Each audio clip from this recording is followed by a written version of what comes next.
guys, and welcome to day 2 of Makeup Mayhem. Today I'm doing a tutorial on my full coverage foundation routine. So this is what I wear when I'm going out at night or when I'm filming some videos throughout the day and I just want a fuller coverage. I don't do this every single day, but it is a little bit more time consuming than if you just were to use like one product like the Chanel Vitalumiere Aqua. That's a really nice product, but it's a lighter coverage. So this is when I want to spend a little bit more time and really just get my skin as perfect as I can get it. I was watching Heart of Dixie recently and Tansy's character was wearing a makeup look similar to what I'm wearing on the rest of my face and my eyes.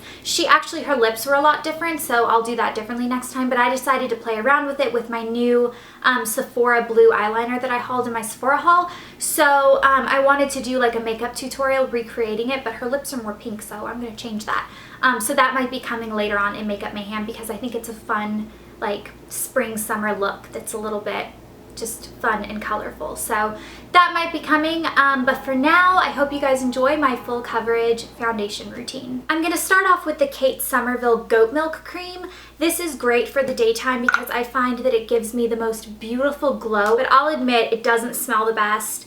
And if you are sensitive to scents and if you might not like goat milk, this is definitely one of those creams that will probably irritate most people. I didn't like the scent at all at first, and I got kind of used to it because it's so pretty. This one's so good during the day because it's light, but it gives my skin a really like hydrated, dewy finish. I'm also going to put a little bit of lip balm on. This is my Christian Dior Creme de Rose. And that's just so it can sink into my lips while I'm applying the rest of my makeup. Next, I'm going to use a little bit of the NARS Radiant Creamy Concealer in the color Chantilly. This is their lightest color, and I'm going to put this underneath my eyes. And then I'm just going to pat it in with my ring finger.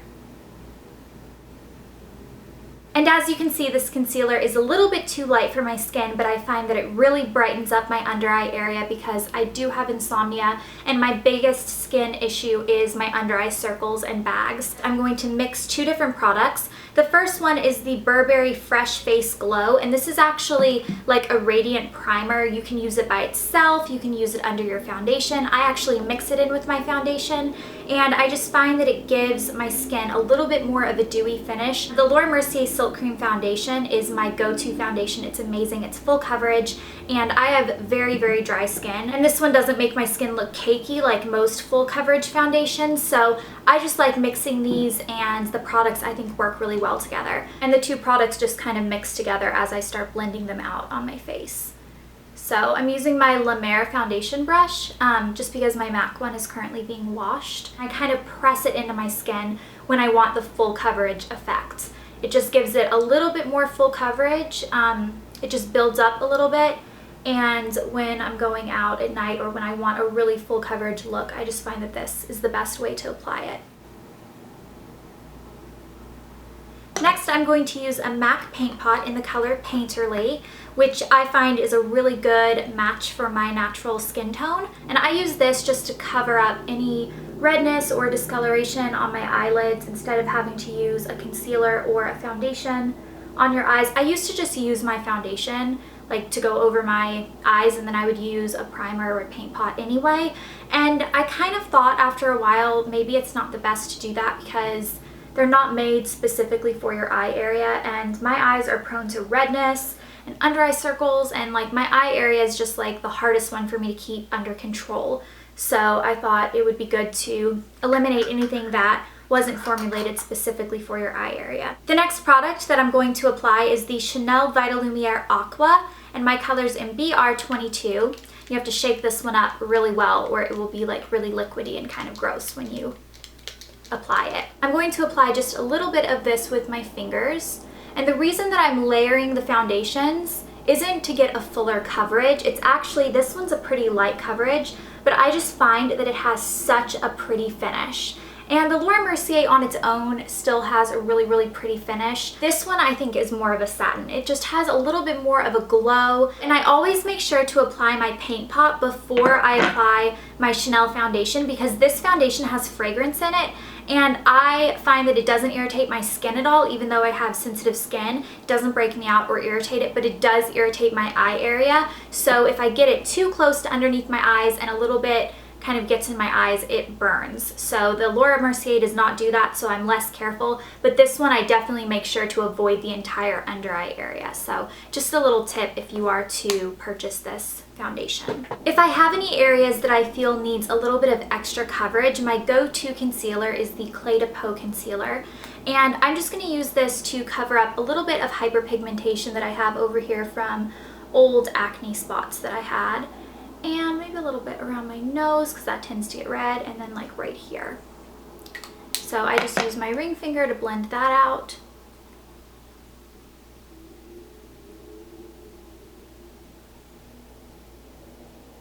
And then this is the point that I go and I wash my hands from all the makeup that I've applied and blended out with my hands, because I don't like keeping my hands dirty for a second longer than I have to, and the rest of my products are powder products. If I want to add a little bit of warmth to my skin, my Burberry Warm Glow Bronzer in number 3 is my go-to. As you can see, I've used quite a bit of it. And I just apply a little bit on my cheeks and my temple area. Doesn't make a huge difference, but it does work in just kind of warming up my skin a little bit.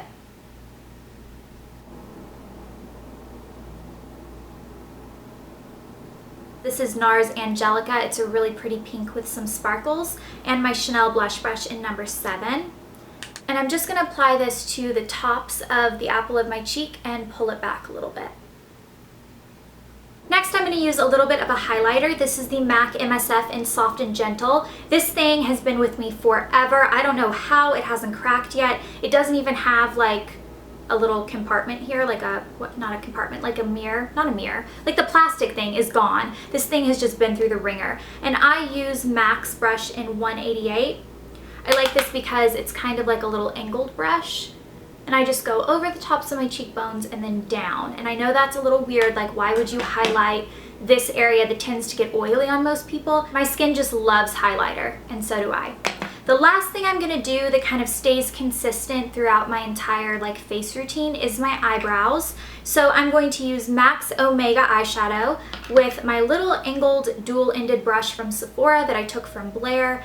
I think this is, no, this is Essence of Beauty. That's not a Sephora. Isn't that a drugstore brush? I'm not sure, but I did take this from Blair with her permission, and I've been using it for my brows. So this is the perfect color for my brows because it's good for blondes. It's kind of a light taupey color. And I just use this to lightly fill in my brows.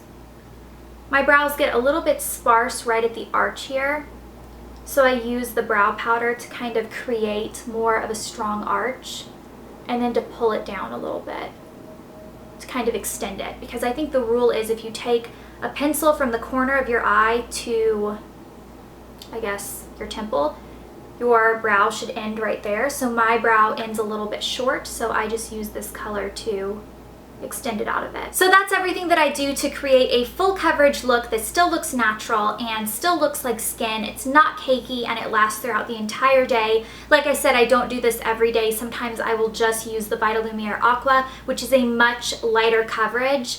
But I do like these two together a lot for a full coverage look. I just think the finish is beautiful and still looks very natural. So I went ahead and applied the rest of my makeup just so you guys could see what it looks like finished, with eyes and lips done as well. And I'm drinking one of my beloved kombucha drinks. This is the Strawberry Serenity Synergy.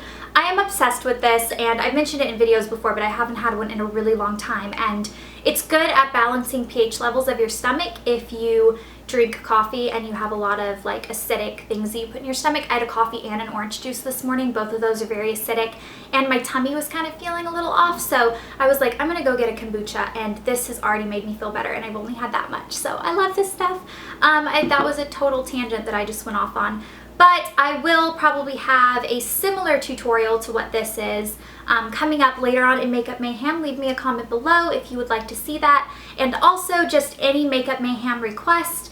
I'm going to try to film a few more here in this room before I officially move, because I don't know how long it will take me to get my new room set up where I feel like things are put together enough to film. So I don't want to miss any Makeup Mayhem days. I'm very committed and I'm very excited and I'm loving it. So I hope you guys enjoyed this video, and I'll see you guys with my next Makeup Mayhem video. Bye.